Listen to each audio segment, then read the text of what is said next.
स्वामी विवेकानंद का जन्म 12 जनवरी सन 1863 को हुआ। उनके घर का नाम नरेंद्र दत्त था। उनके पिता विश्वनाथ दत्त पश्चिम सभ्यता में विश्वास रखते थे। वे अपने पुत्र नरेंद्र को भी अंग्रेजी पढ़ाकर पश्चिम सभ्यता के ढंग पर ही चलाना चाहते थे।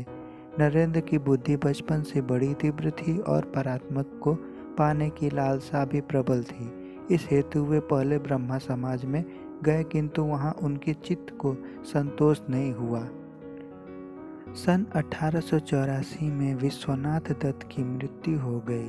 घर का भार नरेंद्र पर पड़ा। घर की दशा बहुत खराब थी। कुशल यही थी कि नरेंद्र का विवाह नहीं हुआ था। अत्यंत गरीबी में भी नरेंद्र बड़े अतिथि सेवी थे।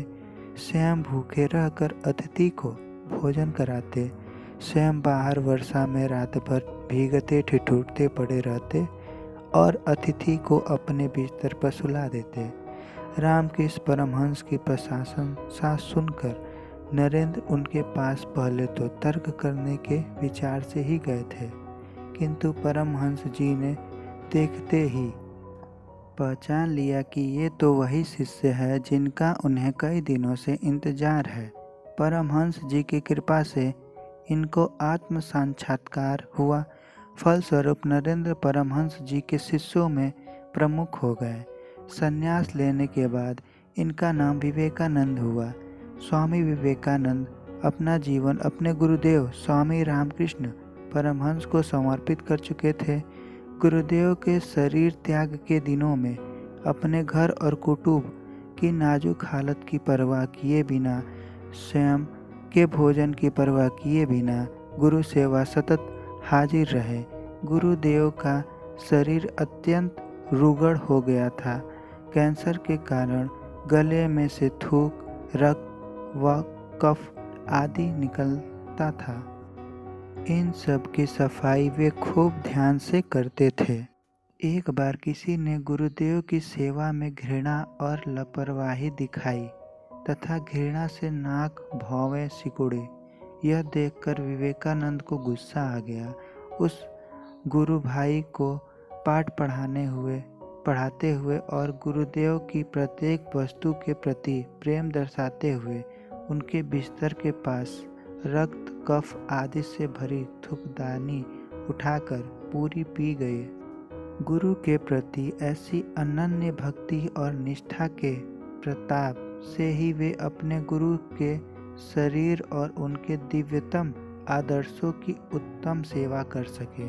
गुरुदेव को वे समझ सके, स्वयं के अस्तित्व को गुरुदेव के स्वरूप में विलीन कर सके, समग्र विश्व में भारत के अमूल्य आध्यात्मिक खजाने की महक फैला सके। उनके इस महान व्यक्तित्व की नींव में थी ऐसी गुरु भक्ति, गुरु सेवा और गुरु के प्रति अनन्य निष्ठा।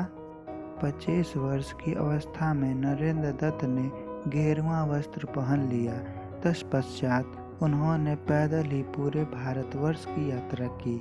सन 1893 में शिकागो, जो कि अमेरिका में विश्व धर्म परिषद हो रही थी, स्वामी विवेकानंद जी उनमें भारत के प्रतिनिधि के रूप से पहुँचे।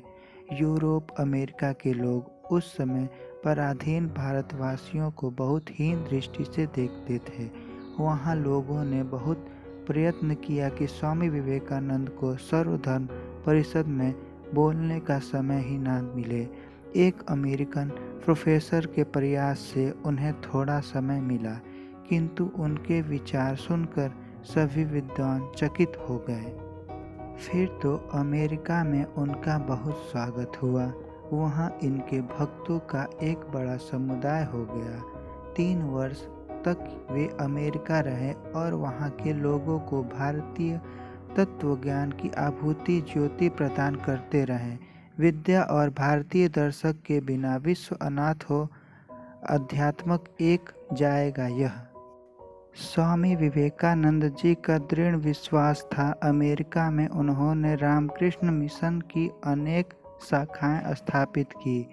अनेक अमेरिकन विद्वानों ने उनका शिष्यत्व ग्रहण किया। वे सदा अपने को गरीबों का सेवक कहते थे। भारत में गौरव को देश देशांतरों में उज्ज्वल करने का उन्होंने सदा प्रयत्न किया।